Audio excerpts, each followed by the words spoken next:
Good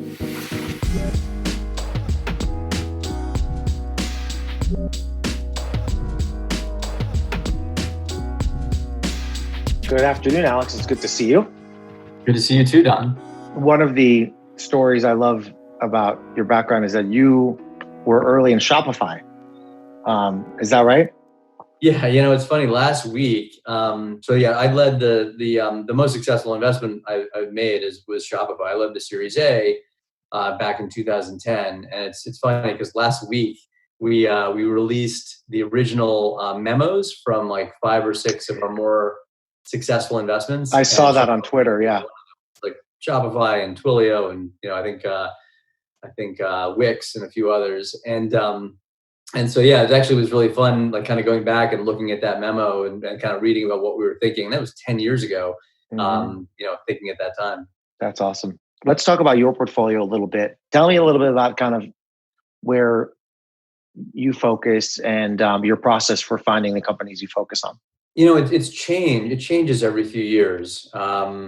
So there was a phase where I was very focused on SMB software, and that's what led to the investment in Shopify. I also worked with my partner, Adam Fisher, who led our investment in Wix, which is software for content management software for primarily SMBs. So, there was a period where I was kind of looking at SMB software companies in a number of these categories, from e-commerce to CRM. That wave was maybe 5 years ago, 10 years ago. These days, I've been spending a lot of time in the last 2 years looking at data privacy. And within Bessemer, we call these things roadmaps. Like each of us, we kind of develop these roadmaps over time. And data privacy is an example of one. We were, for a couple of reasons, decided that there was a big opportunity and some disruption happening around data privacy. And then we'll put these roadmaps together. We'll kind of map out the industry and the value chain and try to figure out who do we think are going to be the winning companies and models, and make investments based on these roadmaps. There was a time you also focused on security, no? Yeah, so that's another area I spent a lot of time on. In fact, data privacy really came from a lot of the work I was doing in cybersecurity. So I probably made 5 or so investments in cybersecurity over the last 5 years. And I think what I was seeing actually was that, the data privacy roadmap in part came from this observation that enterprises were spending record amounts of money on security products to prevent data breaches. And yet these data breaches continued to happen at a faster and faster pace, and they became more severe, despite all of that spending. And so we said, well, we should look at security companies in this area, but it seems like we all should be thinking about, like, what are other ways to solve the problem? And that's kind of what led us to data privacy. Now that we kind of understand the roadmaps and we understand the areas that you focus on in your roadmap, and by the way, for those who are tuning in and don't know, Bessemer puts out a couple great things that are public. One of them is the Cloud 100, which is you put together with Forbes. Is that right? Yeah, Forbes and Salesforce. That's right. Yeah, so it's basically the top 100 private companies, cloud-based. And then also the Cloud Report. Do you want to just talk about those things and maybe anything else, just for people tuning in and want to learn more about the things that you put out? Yeah, so we've been very active as investors in SaaS and cloud businesses. It's not our only area. We've been invested in a lot of consumer businesses like the Yelps and Skypes and LinkedIn and Twitch and so forth. Yeah. But on the cloud side, we partnered years ago with Forbes and Salesforce to do this annual Cloud 100 list and event where we try to put together the list of the top 100 private cloud companies, and then we have an event. We kind of invite some of the leading cloud CEOs and thought leaders to talk about their experience in building cloud companies. So this year we had Frank Slootman from Snowflake. Yeah. Now we had Eric Wan from Zoom. I sat next to Eric at that event 4 years ago. That's right. Yeah, I forgot about that. Yeah, the reason I think we sat at that table together was like years ago. I was looking at the video conferencing space, and I was looking at a different company, not Zoom, and I wanted to do some technical due diligence. I wanted to talk to an expert on video conferencing, and I saw I found him somehow on LinkedIn, and I saw he was the former CTO at WebEx. and he had just started this company, Zoom. And I remember like reaching out to him, and he was so nice. Like he had like an hour conversation with me about the landscape and the different technical approaches that all these vendors were taking. And he talked a bit about Zoom. And I was like, wow, this guy is really sharp. He just really knows his stuff, both the technical side and the business side of things. And then, of course, it goes off to become this, I don't know, I don't even look at the market cap these days, but, 100 billion, plus value company, which is just insane. Let's talk about how you go through the process of finding companies, because you used to be in the position where you were an associate, so you did a lot of the work, and now you do it a little later in the funnel. So could you talk about how does Bessemer find these great companies? I would say that the overarching approach we take is this roadmap approach. So it all starts with, like as I talked about on data privacy, mapping out an area and forming a point of view on where we'd like to focus on investing. And I then say about half of our investments tend to be very roadmap driven. And the other half tend to be more opportunistic. It's, we get an introduction to a great founder, or, learn about a business in an area we hadn't thought about before. But as it relates to the roadmap investing, once we've mapped out the roadmap, or as we're doing that, we get deal flow from our network. We have a pretty extensive network of investors and operating partners, and often CEOs of our portfolio companies that will send over interesting leads. But we also have like an outbound initiative where we've got a team of analysts who will try to reach out to companies that are on roadmap, we call it, companies in an area of interest for us. So in the case of Social Tables, my colleague, former colleague, Tony Campbell, and I were looking at companies in particular the event management space. And it was really looking at companies that were trying to solve this problem that you'd always talked about, which is, there's so much of a kind of a fragmented, universe of event space. And the process of identifying space and booking it is just really is just so broken, right? So we're starting to gravitate towards Social Tables because you built up this great software product that was used by, at the time, I can't remember exactly, but maybe 1,000 or more venues, and had this really interesting product around mapping out the seating and the space, mapping out the spacing and the configuration. And we thought, like, wow, this could be a really interesting way to kind of get a beachhead into the process of really improving the process of searching for, identifying, and booking event space. One of the things I always talk about is, from a business perspective, I learned more during that time, or those 4 years, probably from you than anybody else, because we don't always see eye to eye on things. And obviously as a CEO and founder, you're heads down and focus on your one business, but you have a more horizontal view because you sit on several boards, you see several things, and you see patterns. So could you talk a little bit about just that tension that exists between what the founder wants and what the investor knows is usually best, and how do you reconcile that?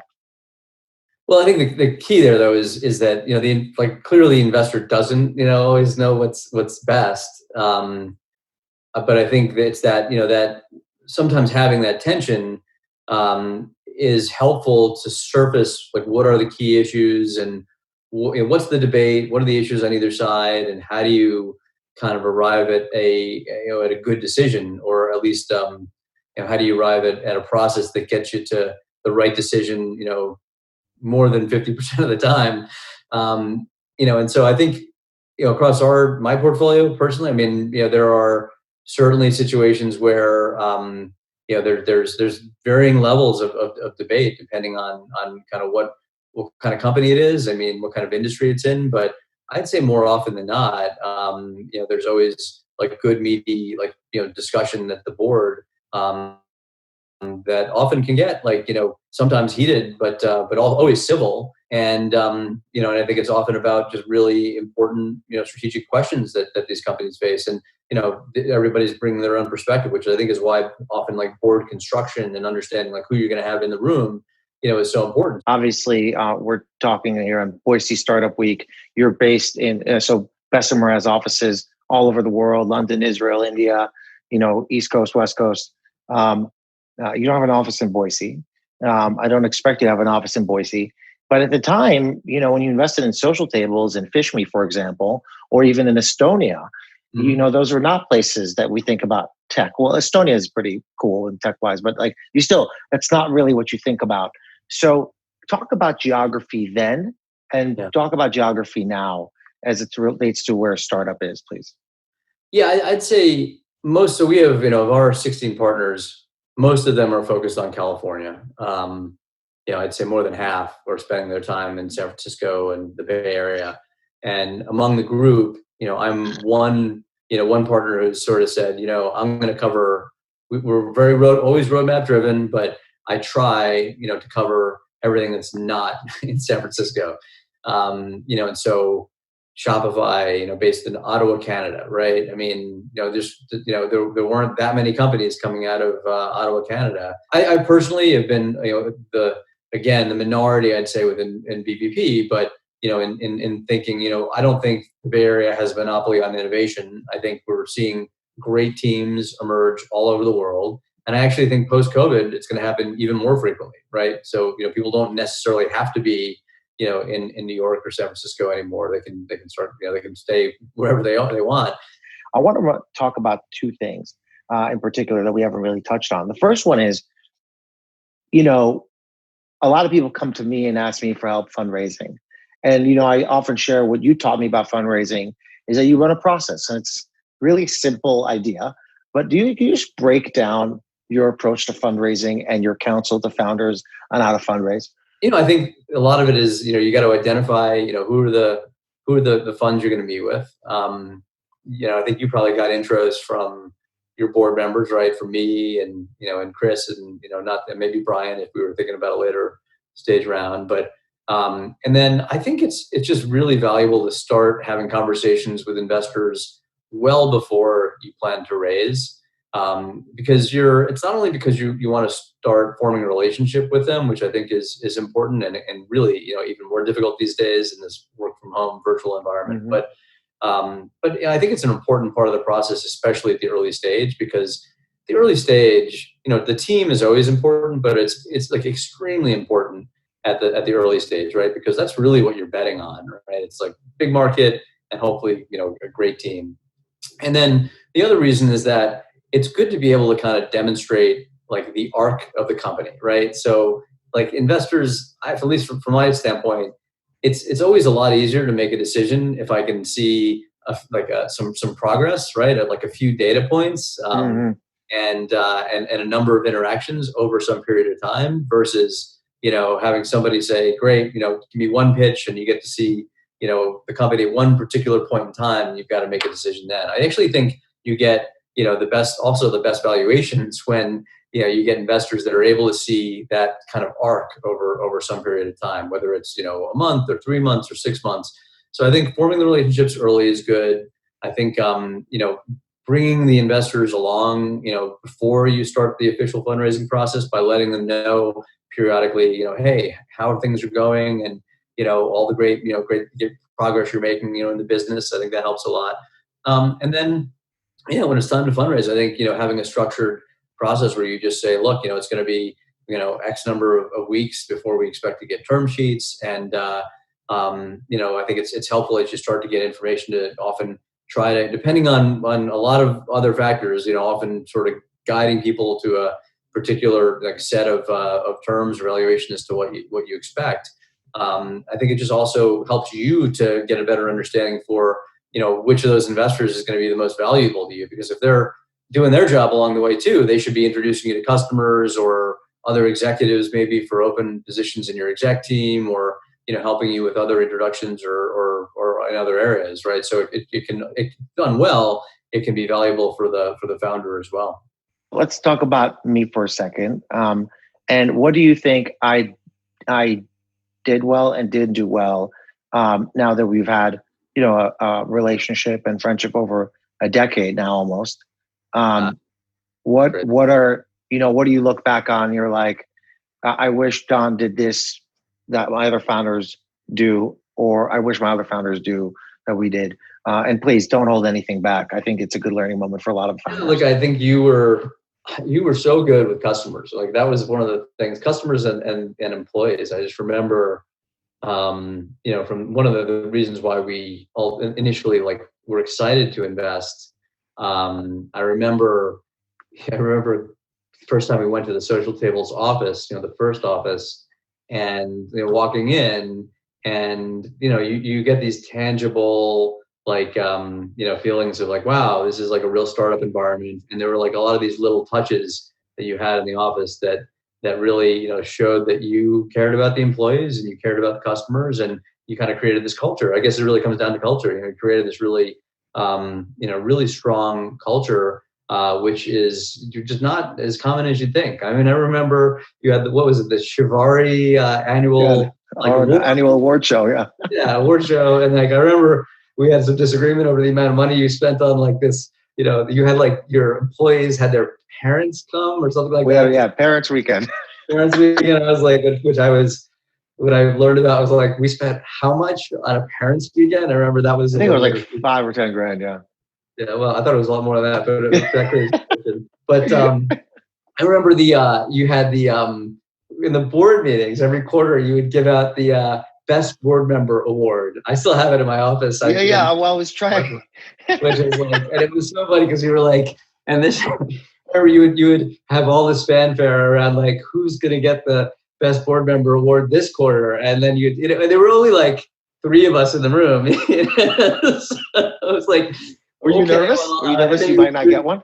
Yeah, well, I did. I remember getting one. I don't remember who did one, but I remember you gave it out, and you would like talk about why they're getting it, and then like create this real awkwardness for everybody else. Just like, well, I guess we better, make more intros or help out more. Yeah. But, listen, for those tuning in, you got to put your investors to work in anything. That's exactly right. Absolutely. Like I think it's a really legitimately it's a really good thing you did. I don't know. I just think like all of that stuff was really good, like culture building. And it's hard to do it authentically. You want to talk about the downsides? I can talk about. Yeah, now that's great. So culture and startup-y and customers, great. The flip side was like I remember like some stressful moments where like I remember when you got that new office space. How much office space did you get? How big was that place? 31,000 square feet. 31,000 square feet.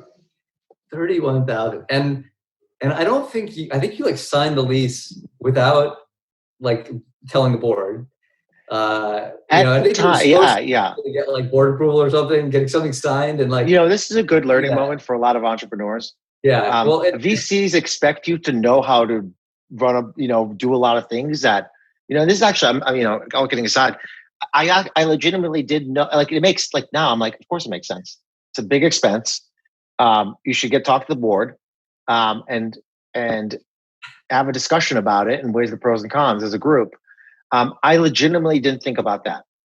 Yeah. Well, I was there. It's like, yeah. Well, it seems so silly, but like, I really didn't think, or like, for example, executive compensation.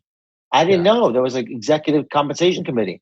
And I'm almost thinking like, it would be so helpful if somebody did like a, YouTube series on like board stuff for new founders. Or even the Bessemer did it because I had no idea how to do this stuff. That's probably it's a good point. I mean, because I think the conference stuff was just took more time than it probably should have. But I just remember, I just vividly remember the office space because you took us to it, and it was like under construction. But I remember like the elevator opened, and it was like already like painted pink or something like that. This is probably the second time I saw it. But it was all like the elevator opens, and it's like social tables pink everywhere, and like chandeliers and stuff. And it's just vast and cavernous, and I felt like it could hold like 1,000 employees. And you're like, oh yeah, we signed the lease, and it was some like unbelievable like 1.2 million a year. How much was it? 1.2 million. I mean, and I remember trying to explain to you like this is a liability. Like when you go to sell the company, the buyer is going to look at this and say like, okay, you were absolutely right. No, and I think you were doing it because you wanted to have this like incredible office space for your employees that kind of bled social tables, or oozed social tables, culture. But man, that was a moment where my heart stopped. I remember walking. Yeah, I feel it as we're talking about it. And what else? What other? As we wrap up, anything else stands out? I mean, obviously, we always had trouble building out the team a little bit. Probably that set us back. Yeah, we went through. I mean, there were certain positions, There's one particular exec position that was very difficult to fill. And look, we had this big ongoing, like big strategic question about, do we focus on being a SaaS company or Right. a SaaS enabled marketplace or Right. both? And I think that until the end was always like you saw this great opportunity in being a SaaS enabled marketplace. I think we all like agreed that it was there, but then you kind of overlay the constraints of like, we have X amount of capital and like certain skill sets and certain amount of time. And certain aspirational unit economics that have to go with that in order to get, because you're always thinking about the metrics for the next round. Yeah. And, so now that you've been, now it's been a couple of years, since the sale. So you're like, you're in Boise. Are you going to start a company? What are your plans next? I mean, what are you thinking about? So I continue to be really passionate about the community, organizing community building space. I do feel like a lot of my work at Social Tables is not done. Mm-hmm. As you alluded to, there was a big opportunity and we didn't really get there. And, one can even make the argument that when you get bought by your competitor, is that even, it was like a win for everybody in the sense that we all did well. And, there were over 200 people on the cap table and employees made money. And, a few people, we're about to do our first Social Tables Angels deal, which is pretty cool. But I do feel like my work is not done when it comes to making face-to-face events better, specifically in the community event side. So affinity groups, communities of interest, meetups, and so forth. And I continue to be really passionate about that. And really overall helping people find belonging through the things they love and are passionate about. Makes sense. Well, I'm excited to see what you look to. Thank you. Thanks for taking the time, Alex. This was a lot of fun and hopefully educational for the people tuning in. Yeah, I'll talk to you later. All right, Don.